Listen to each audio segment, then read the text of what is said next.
What's good with you guys? We got a short stream today. We will be watching LaVar ball. I think he's in Australia. I had to think about that for a second. I low-key couldn't tell because the dude, Kia, he says he's indigenous. Like, that's not really like a title for me. Like, indigenous, like, I don't know how to classify them as people, you know? Because to me, he looked like a Samoan dude. And I know they ain't indigenous. But this is Big Balla in Australia. So we ain't gonna waste your time. We got a little short stream. A little good commentary today. Let's get into it.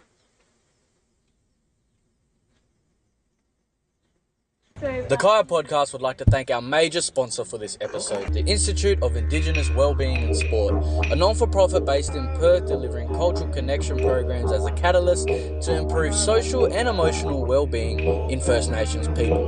We'd also like to thank Australian MMA, Bright Cesar Studios, Ricky Grace and Grace Basketball, and of course, the Big Baller brand. If you or anyone you'd know would like to sponsor, brand, or partner with the Kaya Podcast, please go to our Instagram page and contact us, or follow the link in our bio to view our sponsorship packages and see which one suits you.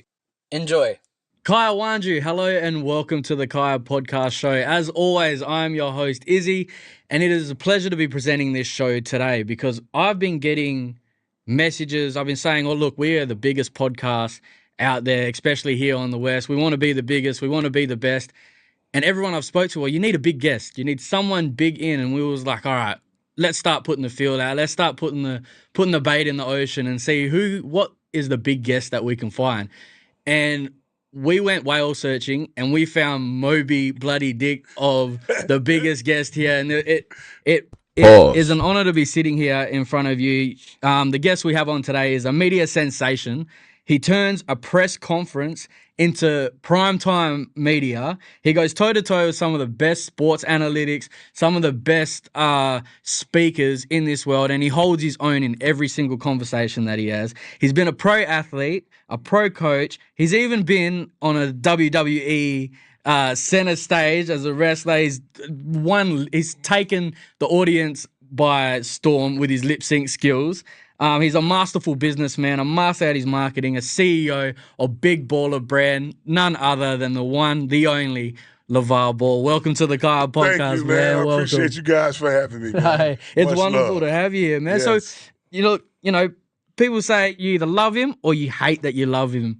That's got to be some sort of presence. Every time you walk into a room, you just feel that love from people. That's got to be something. Mostly, man. I've always been an attention getter. Yeah. So, I just get love, so it's good, man. Now you come from a huge family. Yes. You're one of several. One of seven. One of seven. So you've got two sisters. You've also got brothers, LaFrance, Lavelle, LaRonzo, LaShawn, and yourself, LaVar. Right. Is that correct? Yes. And so does that confidence? Is that where the So this whole time, LaMelo's name was his brother's name?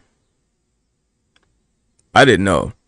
See, that's the thing. Like, it's levels to Ball family support. Like, I support them, and I love a lot of what they do, and I've watched a lot of what they do. But I haven't went, like, crazy and, like, searched up brothers and sisters. And I only know the dad because they was on the show, and I know, like, two brothers that was on the show. That's it. Maybe three. But like I wouldn't know which one is which, like, off rip, you know. So I think that just hit me by shock. confidence comes from being in such a huge family? I think the confidence comes from within. Mm-hmm. You know, Of course. like I said, mostly the confidence is usually going to come from your parents. Yeah. As long as your moms and pops is behind you from the get-go, from a youngin', you can keep that. Yeah. So that's why I got that confidence. Like And that. you've kept that with you ever since? Yeah. All my family, everybody's confident, and it starts with the person at the top. Yeah. You know, if the mom and pop is kind of quiet and shy, the kid might be a little quiet and shy. Yeah. My pops and mom's loud, so guess what? So guess what? Hey, here I am. So before we shot, we had some of the guys from the Institute of Indigenous Wellbeing and Sport perform a cultural dance in one of the oldest ceremonies in the world. Right. Here for you. I want to recap a little bit. What did that? This is something I've grown up with. So as a a black man from the other side of the world, what was that like seeing Indigenous culture right in your? Look, bro, I'm not trying to create a separationism, whatever it is, right there, right? I just don't think it. I don't think it's the same, you know. And I said this in the past few streams that I did. Like, I'm not shitting on Indigenous people of Australia. I just think America is a very unique experiment. Now, I mean, even he looks closer to a Polynesian than a black dude. We don't look like that. Not even a little bit. Only niggas that look like that is black got some type of strange Spanish in their line. He looked closer to a Dominican and a Cuban nigga than a foundational black American. So that's why I don't really draw the correlation. If you're comparing struggles, perhaps, but if you've learned and you become well studied in life, most people have gone through some sort of slavery, sadly. So that's about as similar as it gets, if I'm being honest. Face. Hey, like I said, man, I'm from LA South Central. That's in the Yes, sir. in the States. Yes, sir. Man. So I must be doing something right. If I get all the way over here and have some mics and have some people come over here and dance for me, shoot, they're over there throwing dollars trying to get these girls to dance for them, and I got cultural dancing for You get free. cultural dancing for free. That's what I'm talking about, man. This is something I always remember.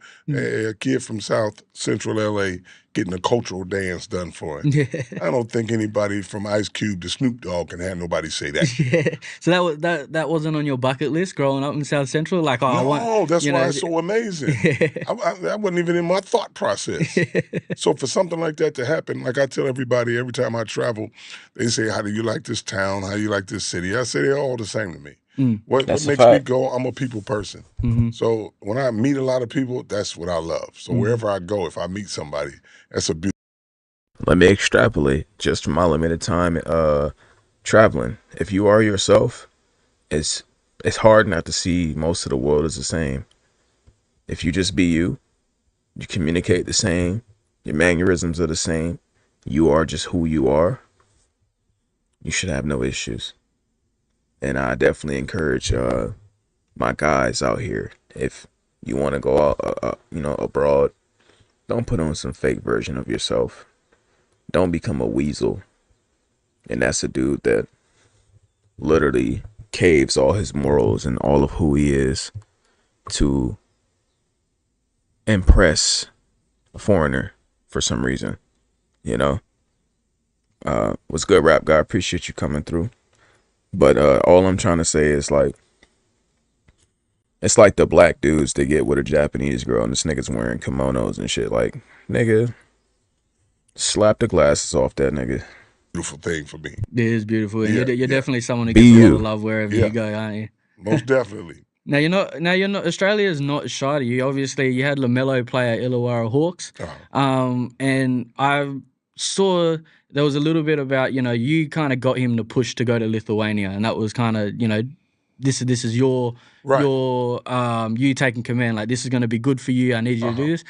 And him going to Australia, that was his decision. Did you push that on him? Most definitely. Yeah. And like I said before, man, the Lithuania, he had to go because I said. Yeah. Now, the next decision, he could have went to China and played for like $1 million or Australia. He liked the food, he liked the weather, so he chose. And he speak English over here, so he chose Australia. Yeah. That's a place where he wanted to go, so that's good. Not bad weather and women, don't forget. That's the first time he had 2 summers. Yeah. Nobody ain't had no He 2 went from summers. summer to summer. As a kid, you going summer to summer? Shoot, you winning.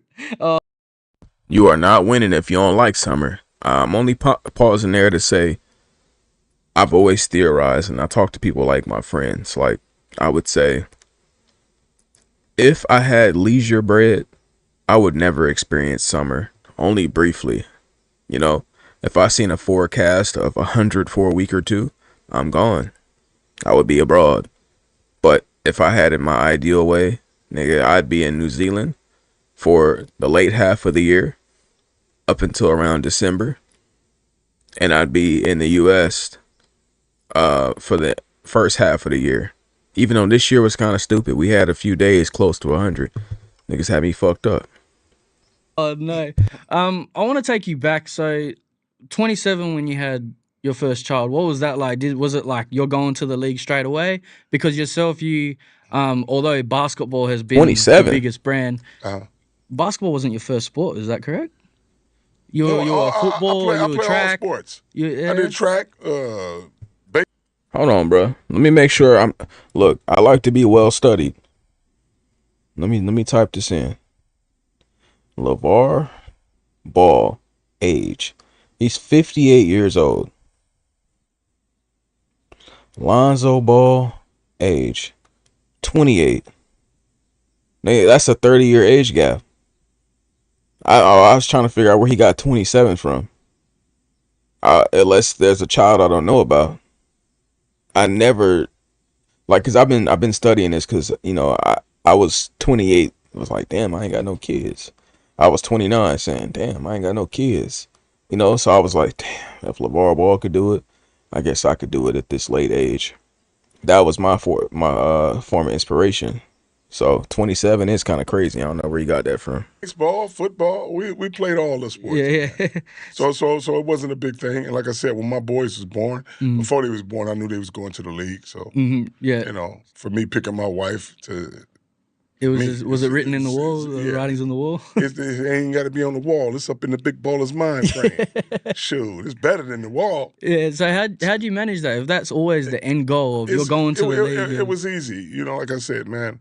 My boys gravitated towards the basketball. They played a little football too, a little baseball, but they was getting so good at the basketball, and that's what I got them for. Yeah. This earth. And my wife got long arms. I got long arms. She's 6'1", he's 6'6". I mean, I'm 6'6", so my shortest kid is gonna be 6'6". Yeah. So basketball. Now they're 6'6", 6'7", and 6'8". Hey, guess what? I put all the favors in. The odds in our favor. I mean, Jello for sure 6'4.5". But that's right. And then having just slightly taller having your than me. oldest at 27, was that something scary going into that? I'm 27. This is off script. I'm asking it for myself. No, that's better. I like when you ask off the script. Well, now I'll you put can the script down. put that thing down, man. And we just sit back. No, it's not scary to me. Like I said, I raised them from day one, and I wanted them. It's not like they just popped in. I'd be like, oh man, we got kids now. Right. It wasn't like that.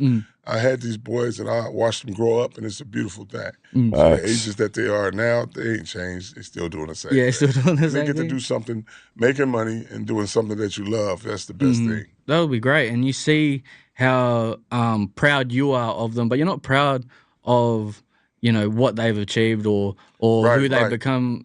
You've always been proud of them. See, now there you go. Yeah, that's what I'm talking about. It's not nothing. A lot of people keep asking me, "Are you proud of your boys now?" I've been proud when they first came out the womb. And ain't nothing changed. Yeah. People wouldn't understand that, because the reason I watch a LaVar Ball podcast separately instead of let me get this still on LaVar. I've been. All right, just in case it wants to pick a thumbnail randomly. So, what I'm trying to say is, most people in this current economy of the world, especially in the West, abroad, I've been doing my research. Everybody that moves to the U.S., whether illegal or even legal, they're having children strategically. Foreigners. Everybody within the U.S., a vast majority, are having children on accident or not at all. And that's sad. That's actually disgusting and depressing. So when most people think of or talk about children, they have nothing positive to say. They have nothing but hatred in their heart at the idea of offspring. And it's sad that we've gotten to that level, and we've reached this point in our humanity where even the slightest mention of something positive at the thought of having kids is only met with money. We've compromised our humanity and our purpose on this planet for selfishness and acting like we're scarce in resources. people have been having children since resources have actually been scarce. And only now, where we live in the safest society that we've ever had in our entire lives, it might be a little more expensive in some ways, but we live, and that's what other people who come here understand. They came from worse circumstances. People here are so spoiled and so retarded that they think that having a child is going to set them back. And I promise you, all the purchases for my son have been completely optional. He don't want shit but his bottle to crawl around, to be picked up, and maybe grab a plastic bottle and eat your food. He don't care about none of the toys. He don't care about none of the clothes. Those are things you instill in yourself and instill in the next generation to have these material things.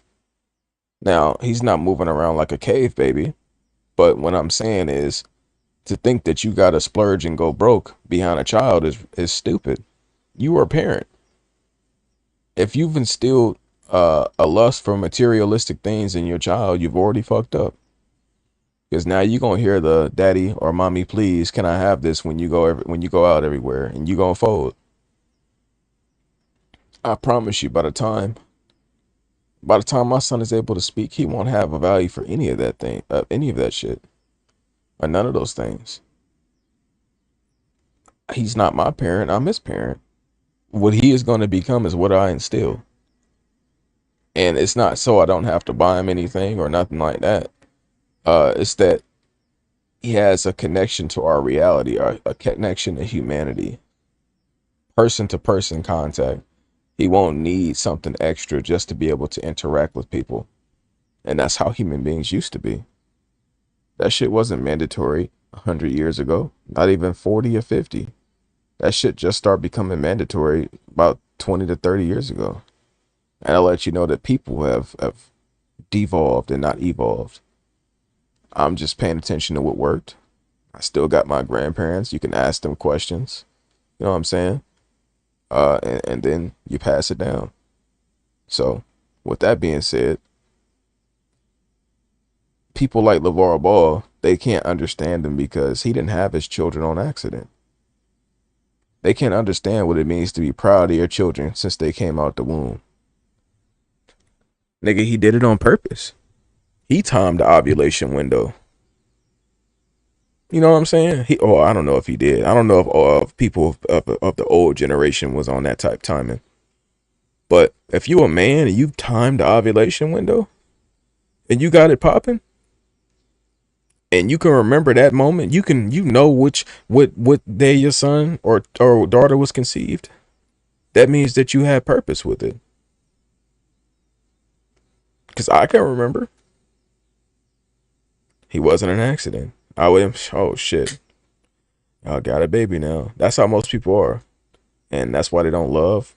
They don't treat their children right. And they don't give a fuck about their kids. And they just try to force some random weird dreams on them that they had. That it's like, oh, I guess I'll try this. It's like, nah, we had this shit planned long beforehand. Here we are now. I'm proud of them ever since. It's not like they make some money now and be like, hey, man, let's go. I'm happy that you guys, I'm proud of you. Yeah. So as much as you invested in your kids, how are you able to get them to invest in that plan as a young age? To be like, hey, like you're going to the league and I need you to trust that what I'm telling you is going to get you there. Trust me as your dad. And like I said, being successful is very easy on the fact that I have to be successful. They have to be able to see that. I can't talk about being success and don't have nothing. You know, so like I tell people, the easy recipe for that is I believed in them and they believed in me. What I mean by that is they believe whatever I tell them, they're going to be successful. And I believe whatever I tell you is not too hard for you. So if I say run these hills, shoot these free throws, go do this, lift these weights, you got to be like, okay. I can't be like, well, that's too much for them. Right. You know, so I believed in them. They can handle it. And they believe whatever the big ballers say, we good. And I never really told them about, you know, I said, somebody got to be better than Jordan. Why not you? Yeah. And I'm already a better trainer than his pop. So so it was never a doubt in their mind, like, we're not gonna go to we're not going pro. Yeah, it was always. They always knew they was going pro, but I said I'll get you there, but it's up to y'all how long you stay.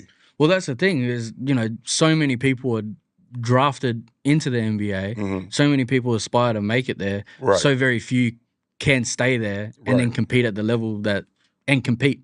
Right. And become standout players. So that it's got to come from somewhere. Exactly. It's got to come from somewhere. So one of the coolest things that I seen was when Lonzo got drafted. And they're like, how LaVar, you must be so excited. You must be so over the top about this. And then you're like, I got to do this 2 more times. Right. You're like, this is great. They I'm going to get on the show you love. I got to do this again, twice. Yes. They're out the same household. So it's like, it ain't like I'm going to be like, okay, you two work out, you go take a break. Yeah. So they all got the same type of talent. So, if Jello didn't do his little situation and still, he would have been drafted top 2. Easy. Just on his body and the way he could score that ball. Yeah. So he never really got the proper shot at it. So, but it's not a big deal because all rappers want to be ball players and all ball players want to be rappers. Now my boys is doing it as a collective group. Yeah, it's always one or the other. So now Melo and Zoe is like, yeah, Jello, you rapping. Yeah, exactly. Keep rapping, oh, it's cold. And then Jello's like, hey, Melo, Zoe, y'all balling. Keep doing it. So it's a great thing. Well, it must be something. I mean, there's one thing having a hit song, but then there's another thing being signed to Def Jam Records. Right. And actually, performing it. And yes. But that. Look, man, that Jello rapping stuff is cool, but like, hell no, man. Like what I look like, and I've listened to Jello music long before he became popular. He was making music with Zoe. So what I'm saying this for is there's not a bone in my body that's excited to hear Jello rap. Now I'll listen to it and I'm appreciative when the track is nice, sure. But there's not an ounce of excitement when I see Jello drop the new song. It's not because he's not a good artist. It's because I see him as something else. He's a hooper. It's like when Drake wasn't dropping a lot of music and this nigga instead did a Lil Yachty interview. Like, nigga, fuck Lil Yachty. Fuck this interview. I'm not trying to hear you talk about bullshit in this scripted ass interview. I'm trying to hear you rap. I'm trying to hear you sing. That's what I feel like in that situation. The difference is when it comes to Jello, like, nigga, I love seeing Jello game. Like, I don't understand what's the lack of appreciation for his game. He get it on the inside, he get it in the mid range, he get it from the 3, and he get it from 30 feet out. Like, what is there not to like? Is it because he don't make a bunch of plays defensively? I mean, he makes a decent amount of plays defensively. I think maybe they were always trying to count him out, so they're gonna look for anything wrong. I understand that much. But if you're being objective, his game as an entire package, I don't know what you could think negatively about it. I just don't see it. And one of these days, probably next week or probably tomorrow, we'll see. My son will be here tomorrow. I'll probably stream before he gets here. And yeah, I'll probably stream for a year. Maybe we'll watch some Jello highlights. And we'll watch the JBA highlights and well, not the highlights. Well, yeah, it'll be the highlights, but I'm trying to figure out like if I can find a game that's a little bit longer than just a few highlights, so you can see the misses and the makes, and we'll critique it.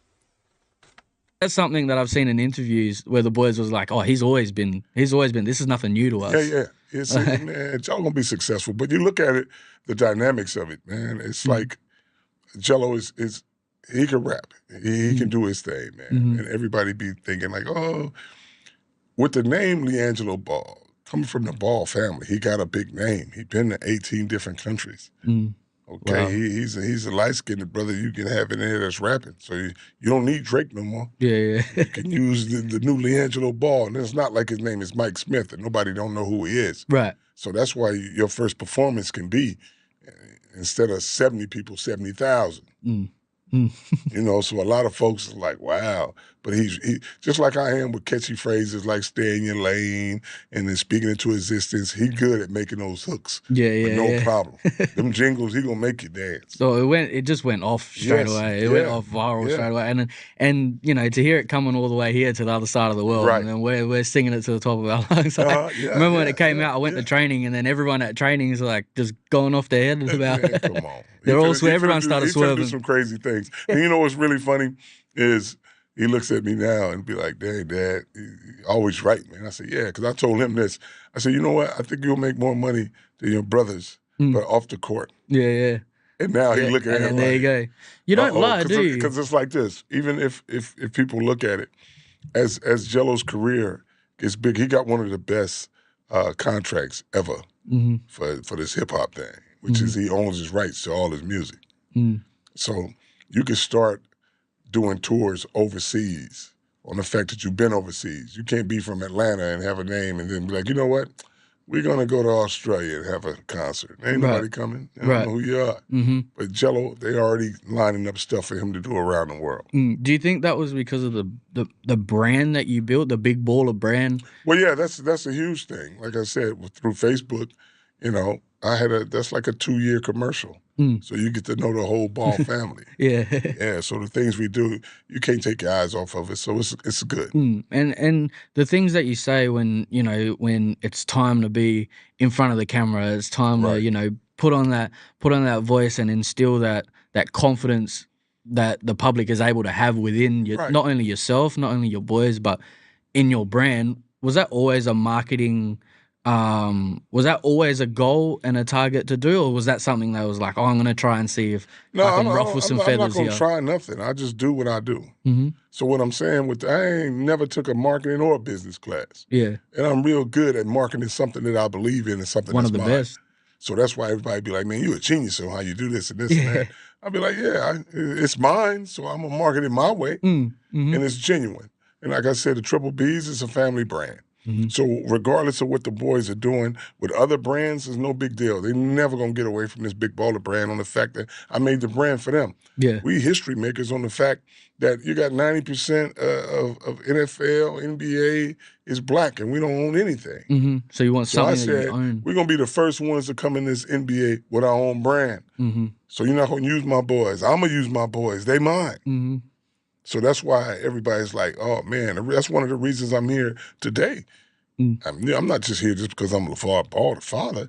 If I'm the father, but if I got a brand, which is the biggest thing you can own, now you got to still talk about me. Yep. Everybody ain't walking around with no hat to say LaVar Ball on it, but they walking around with a hat to say Triple B's on it. Right. Speaks volumes. One of the things they try to tell me, and this is back with some of these folks now, they said, man, you like Deion Sanders, LaVar. You like Deion. I said, you must be crazy. I said, how am I like Deion Sanders? Reason being is you don't know about Deion Sanders, Tiger Woods, LeBron James, Kobe Bryant. You don't know about none of these guys without Nike. Nike made them. I said, how am I like them? I'm Big Baller. I made the brand. The brand didn't make me. Yeah. I made Triple B's. Made it what it is. Yes, I made Triple B's. You don't know about Triple B's if I don't make it. But you don't know about none of these guys I just told you about if Nike don't say, we're going to get behind y'all and endorse y'all. Right.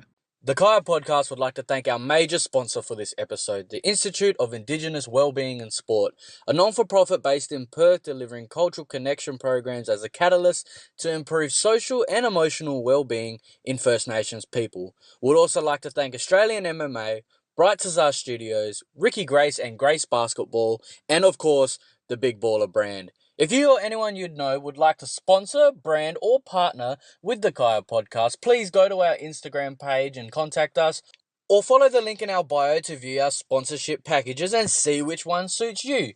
Enjoy. Right. So the Nike brand made those guys.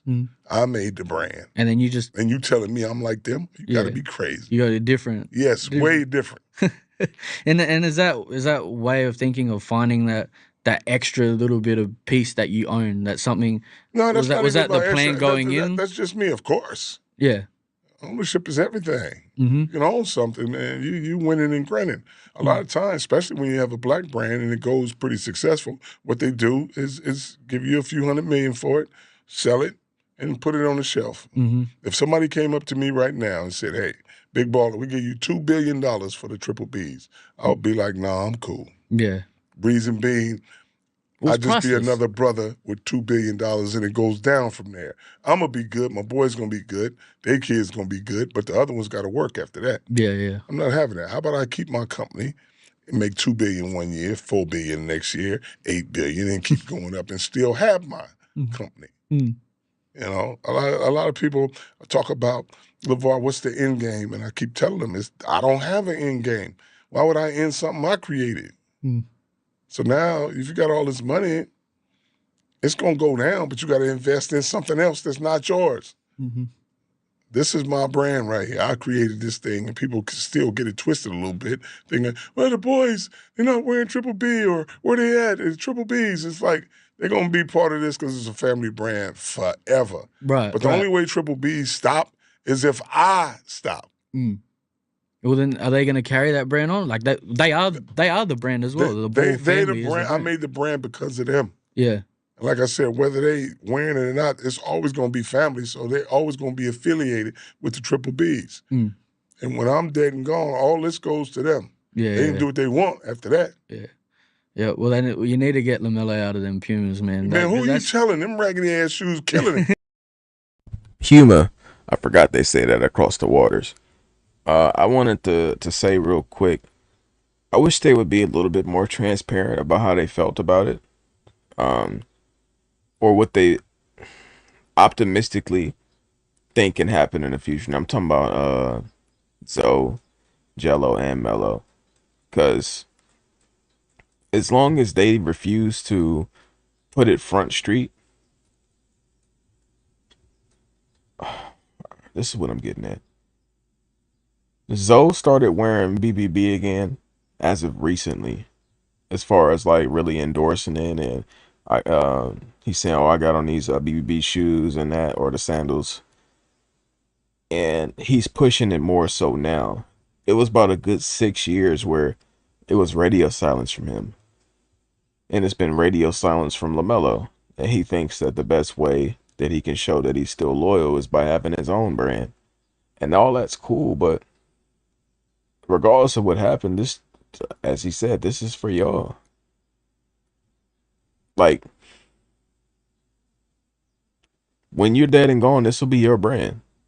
So I wish they would put a little bit more into it now, or at least share their true feelings about it, good or bad. Because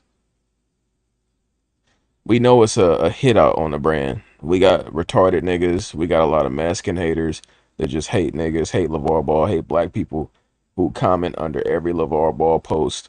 They hate on the brand. They talk about Lonzo being hurt in BBBs, and Lonzo has only been injured in Nike.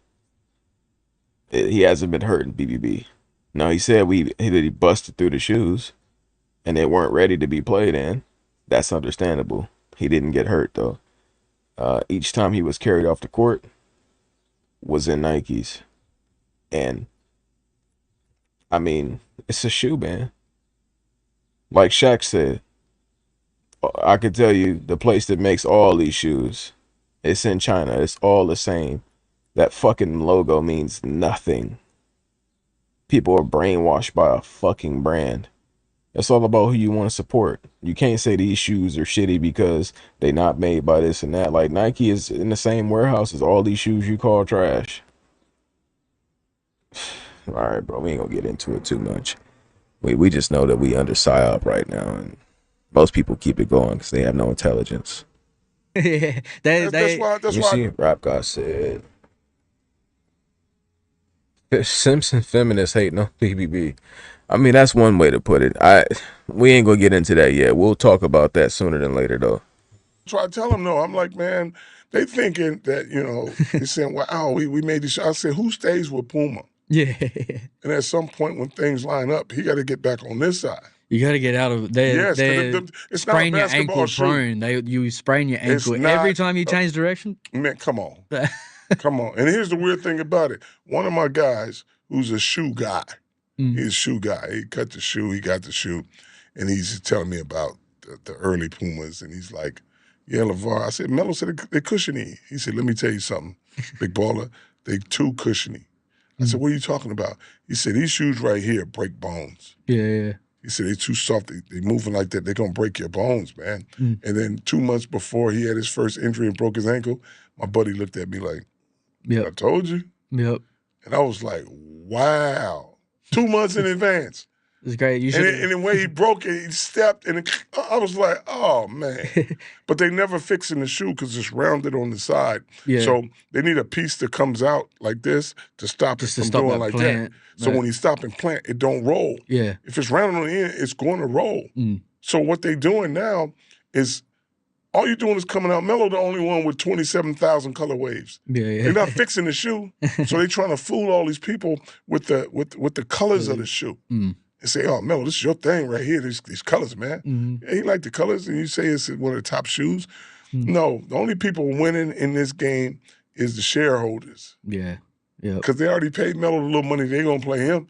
He making them over $3-4 billion in a quarter, and they only give him 70-something million for 3 years. I had to say this real quick. People are obviously going to go to his first injury when he got hurt. Year 1, and it's like, what are you watching that says, hey, that's the shoe's fault? You know, like, if you look at how Lonzo got hurt, he ran into Clint Capella. What that got to do with the shoes? Genuinely. If we talking about like actual shoe injuries, he literally banged his knee with Clint Capella and fucked up his leg. It don't make no sense to me. Like dead ass. And people are like, oh man, it's the shoes. It's like, bro.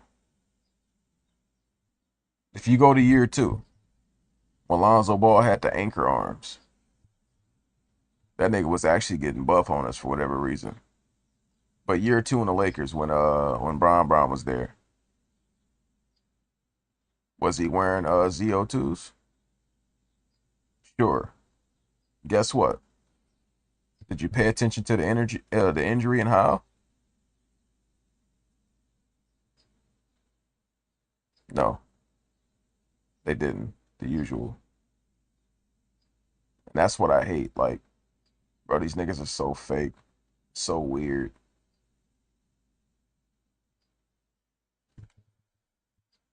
It's not like Zion where a nigga steps and busts out a shoe. You know what I'm saying? Like, genuinely. If he stepped and busted out his shoe, his BBB shoes, I'd be like, yeah, damn, we gotta blame them shoes. Them shit's ass. That's not the case.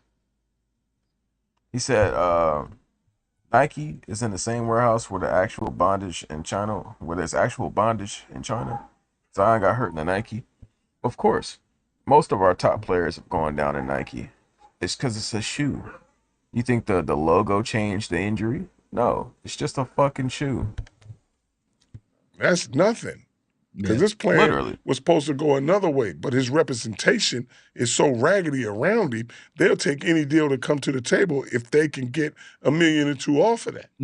But it must benefit the boys a lot to have someone like you, like a strong, confident father who's able to see that, so excuse my language, but see that shit from a mile away and then be able to navigate to be like, hey, bro, you're a grown man, you can make your own decisions, but this is what I'm seeing. Exactly. And at some point, they'll get it because the more money you get, you got more people around you getting in your ear. Yeah, people got to make their own mistakes. And they looking at that little front money, which is nothing. If Puma would have really thought this out with the guy that Melo got around, he wanted that little front money, so that's why it's never going to be super big. Because the only way to make Puma super big, you would have had to get all 3 of my boys and the Big Baller brand. To co-brand like Nike did with Air Jordan. That was supposed to be the deal. That thing would have been grand. And now, with his representation trying to get that little front money, you get 70, 80 million a few times, but that's it. Stops there. And that's why the thing I like about Melo is he already created the LaFrance. Yeah. And people ask me, why you don't wear LaFrance? I said, because it still got a Puma sign on it. Yeah, yeah. If it's just his LF by itself, then hey, I represent that. Mm-hmm. As long as you got Puma on there, I'm not doing that. Well, while we're on, LaMelo and Lonzo being at the Cavs, LaMelo being at Charlotte, it's going to be a big year for Oh yeah, NBA. most definitely. Yeah. I'm gonna tell you what's going down too, so you can rewind this and do it again. Cleveland's gonna win the championship. Cleveland for the championship. Very easy. Really? The reason who's in the East can mess with them? They was number one without my son. You don't take the best. No, that's truly unfortunate. Big Ball will be right a lot, but yeah. God damn. I think that one is it's come and gone. And I'm only saying this because I think a lot of us felt that. We felt like Lonzo was a championship piece to any team. But it started to make sense. Like, if he's coming off the bench, he ain't really doing shit for nobody. If you stick him in a corner, he ain't doing shit for nobody. He has to have the ball in his hands. He got to make them rocket passes. He got to be able to read the defense, throw lobs. He got to be able to play his game. He's not just 3-and-D. If you want 3-and-D, go find you what's that nigga name? The old PJ Tucker ass nigga. That's what they wanted to turn Lonzo into, Patrick Beverly. And that's just not who he is. He need that ball in his hand. Point guard in the game and put him on the best team and don't think he's gonna win the championship. Mm-hmm. Nobody needs, from Boston to Indiana to New York. New York gonna have a new whole staff. Yeah. Then you got Hallie got hurt. Boston broke up some of their team, and Taysom is coming back from being hurt. So who in the East they're gonna battle with? They was already number one without my son. So we gonna run through the East. And then you let the West bust up each other. Yeah. And they're going to bust up each other. And all you got to do is win 4 games to win against one of the West teams. Now, the most interesting game is going to be 1 versus 8, which is Lonzo versus Charlotte. Oh, yeah. And that's going to be bigger than the championship game. Oh, yeah. I guarantee it. That's going to be huge. And everybody going to be like, yeah, this is going to be the time both of my sons make that. Lonzo been losing 4. Charlotte is low-key trying to go for 8 right now. So he could be accurate on that. Let me check the Eastern Conference standings because I low-key forgot all about that. I actually don't know where Cleveland is. And they did, unironically play better once they traded Lonzo. Eastern Conference standings. So, the Cavs are number 4. Pistons are number 1. Who knew? The niggas are actually nice like that? Like dead ass? Right now, Charlotte is 9, and they'll be playing, I think, I just checked, the Magic 1, I believe. So, they'll be playing the Magic. So, Hornets versus the Magic, I believe, tomorrow. Something like that. Or wait, no. The Magic secured their spot in the 7th. So, it'll be Hornets versus the 76ers. Now, that could be a tough game. They got to run, though. If they want to beat the 76ers, they have to run. Keep Joel Embiid running up and down that damn court. Do not let him literally control the game tempo. If he controls the game tempo, it's over. You got to control the game tempo. Easy, quick, fast buckets, get up, and just keep forcing him to run back and forth on defense. Get him up out of there. And, the Hornets should win and secure that 8th spot. And then we don't even got Lonzo in the league right now. That shit is sad.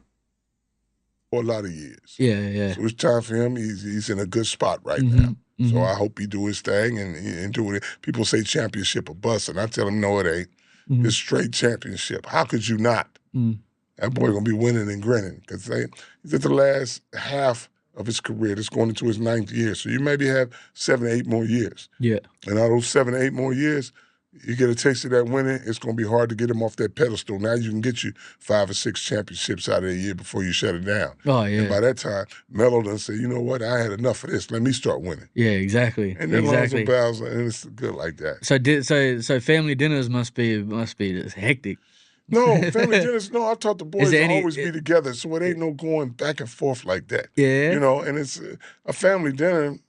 There's not going to be anything on the fact that since everybody's doing something nowadays, how can we get together as a family? It's not going to happen. As the oldest brother, I'm the oldest of 4. So Okay. on 1, 2, 3, 4, 5. 5. Sorry, I'm the oldest of 5. As the oldest. If we step on the court, there's no way I'm letting my little brother say something to me, do something. If we're eating dinner and we got to do something, then we got to go outside. We got.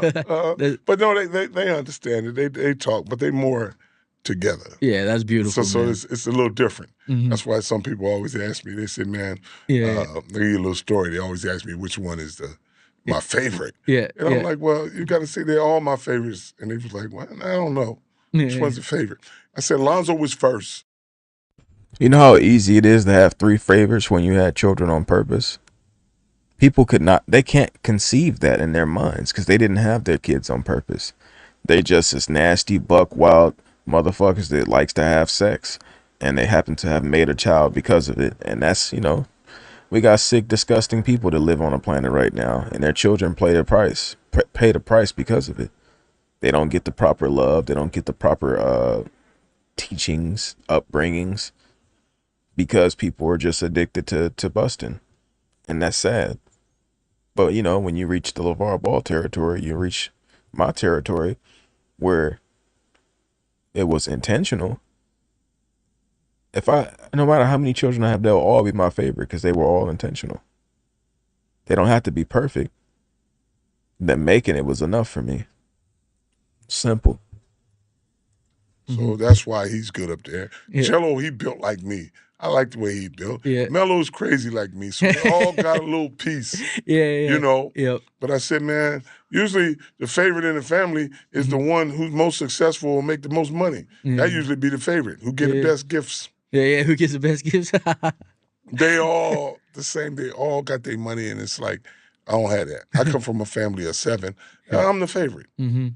Because I'm the only one that's a millionaire. Let's go.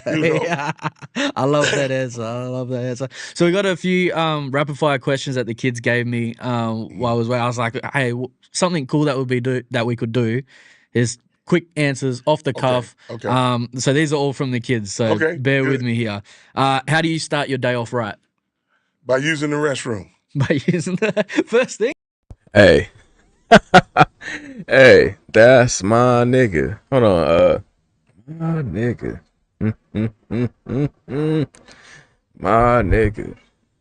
I agree. That's how I start my day off right too.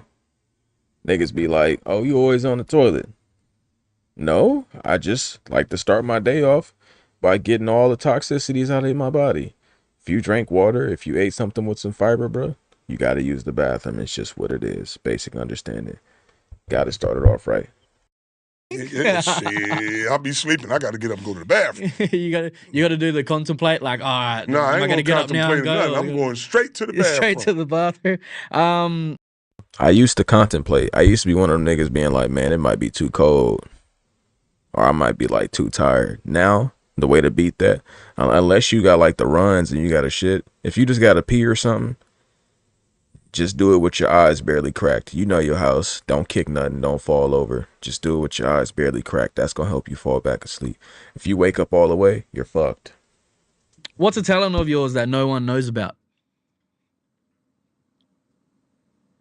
Exactly. I don't know about no talent we ain't got. It's all out there? It's all out there. It's all out there. You see it. You see it. Well, I see it. I hear it. I feel it. Yes. Who's been a leader in your life? Who's been a leader in my life? Who's been a prominent leader in your life? Me. Yeah? Just myself. Love that. Yeah. Love that. How can people be more like that? Yeah. People always say, you need a role model or somebody to lead you and like that. Ain't nobody doing what I'm doing. Love that. So I want to do my own thing. Mm-hmm. And I can see if I don't want to do something else. My mom and dad was working 9 to 5. I don't want to do that. Mm-hmm. People used to say, "Oh, LaVar, I love how you go against the grain." I say, "I don't go against the grain. Mm-hmm. If stuff is traveling this way, why would I go up this way?" Mm-hmm. That's no way. My fault. Let me respond to Rap Guy. He said, I can relate to LaVar. I come from a family of 7 children. Got 3 brothers and sisters. It's nice. Me too. I have 3 brothers and 3 sisters. I meant to put 4 sisters. said I want to be like LaVar by having 3 sons and a daughter. Well, brother, he ain't got no daughter, but all I'm trying to say is you better start now. You're in your 30s, brother. You better start now. The worst thing you want to be, and the world has been selling us this, you don't want to be no old parent. Don't let them brainwash you to think you want to be an old parent, bro. You don't get that energy back. Sleep while you're young. I'm gonna say, have your kids while you're young so you can sleep when you're older. Trust me. Them first, say 4 kids, and you would 34. Not to put your business out there, but if you find a woman and try, that's what, 2 years? Take 9 months. Doing the math in my head. They gonna be hella annoying for at least 4 months. If you get them circumcised, you're gonna have hell for about 2.5 weeks. Or if you have a daughter, you won't have to worry about that, fortunately. But I'm just saying, start sooner than later. That's all I'm getting at. Create my own lane. People used to say, "Oh, LaVar, I love how you go against the grain." I say, "I don't go against the grain. If stuff is traveling this way, why would I go up this way? There's no way. I'm gonna create my own lane so I can go sideways. I can stop. I can go anywhere I want. Start a new path. Yes. Then you can follow You tryna what I move do. like Follow my exactly. blueprint. Come on, who doing what I'm doing, man? No one. Exactly. I love that. Who's the best dressed ball brother? The best dress, Jello. Jello? Yes. Yeah? Yes, by far. What's the best brand in the world? Yeah, Triple B's, of course. One word to describe each of your sons as people. Lonzo. Great. Jello. Mo great. Mello. Greatest. Nigga, great, Mo great, and greatest. Hey, you could, I know it's rapid fire, but you could have gave us a little more introspection there. We would have appreciated it. Jello dresses alright. Mello dress crazy. It's between him and Lonzo. Because Mello, you got to be like a wild nigga. Like, no, that's got to be your persona to be able to jump in the clothes he wear. Lonzo wears some decent shit sometimes, but... And Jello sometimes get a little too creative. That nigga be looking like a fucking beast in colorful clothing. Who would play LaVar Ball in a biopic? In a biopic, I don't think that actor is out there. No. He's not out there. You can play yourself? You never heard of Tom Cruise until he did the little Risky Business, whatever it is. Yeah. I think it'd be somebody like that where you haven't heard of that'll just come on the scene and play that role for me. But it's nobody. I don't think like Will Smith or The Rock or the normal characters that people think they don't have that style that I have. We might as well get a movie going. Finish the sentence. Big baller brand always Wins.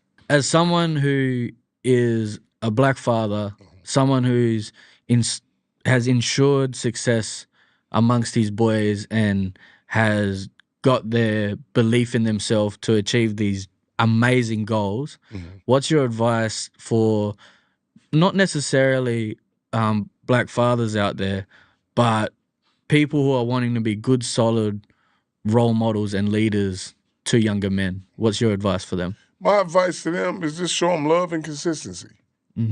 It's very simple. If you're constant with anything and you showing love and have a purpose in it, you're going to be successful. Successful ain't just about saying you got a Rolls Royce or a mansion or something like that. You can come from a family of 12 and you have your own apartment and taking care of yourself. That's being successful. So either way, you let people know, you say, you know what? Don't love them for one day or something that they did. Love them and teach them at the same time. But don't just do it once or twice. Consistency. And then you build that foundation and it lasts longer. Well, LaVar, a big thing of my podcast is when I wrap it up, I like to always, there's only 2 times that I read this, there's only 2 times that men receive flowers, right? Is when they get married and when they're laid to rest. Right. So I like to, something that I created was giving virtual flowers to people. So you're someone, I'd like to give you your virtual flowers now. Okay, that's fine. Is you're someone who, you know, not only is inspiring in the basketball community, but you're someone who, like you said, you're creating your own pathway and you're showing people that you don't have to go this mainstream way. You don't have to do this. You don't have to do that. You can do what you want your way and how you do it. And I want to give you your flowers and thank you for showing us that that's possible, that that's something that we can do, Right. for holding yourself, your boys, and your family to such a high status, for owning your own brand, and for what you built. I just want to thank you for coming on the show and sharing some of your experiences with us on the Kaya podcast. Izzy, I appreciate you, man. Thank you much. I had a great time. Thank you, LaVar. Yes. That was a solid little podcast. I do want to give LaVar Ball his flowers. He's inspired a generation of not only men without fathers, but men with fathers. And not only men with kids, but men without kids. This nigga's done a lot. That's why I don't respect when people hate. You niggas don't do shit but hate. This nigga did it without hating on nobody. That shit is special. It's inspirational. Especially when you come from South Central. So, I look forward to speaking to him again at some point. But as of right now, dope little stream. Safe travels, brother. Ah, my man. I think that was it. Yes, indeed. So it was a short stream. Well, we might stream something tomorrow. What did I say I was going to stream? Rap God, if you're still here. I said I was going to stream something. Fuck. I dead ass don't remember. Oh, wait.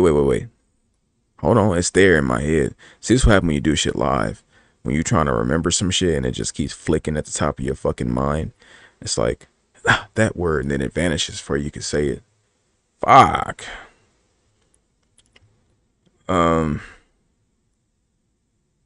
Shit. I can't remember it right now, but I also did want to say, I might, let me see, I think it was a Gideon video.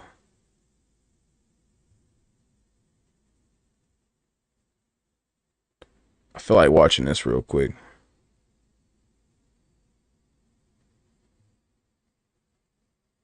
Man, it ain't even loading. All right, well, yeah, I meant to say, what was I going to stream? I said I was going to stream something tomorrow. Before my son get here. I forgot what it was though. Dead ass. I need to start writing shit down. That's the thing. I need to start reaching a level of stream and streamer where I put shit in notes. So I'll probably work on that. But this shit ain't loading. I'll just have to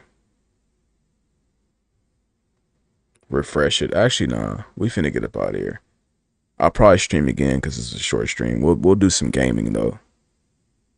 So give me about 30 minutes. I'll be back.